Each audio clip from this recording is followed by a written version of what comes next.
salgınlara. Acep kimin adı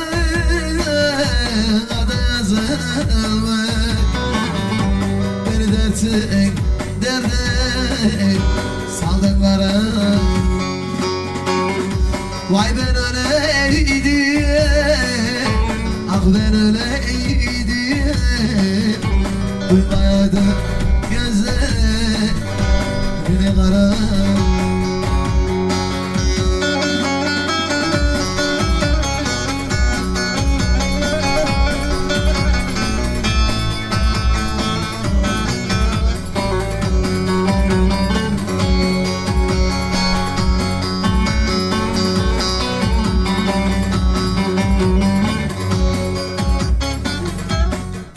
Gibi karlı dağlar aşınca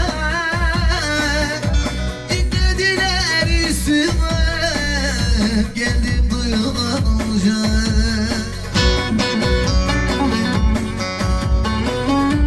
Acep kimin adı bana yazılmış, beni dertek derde saldanlarımız.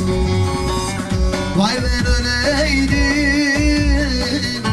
ah ben öyleydim, duymayaydı gözlerim.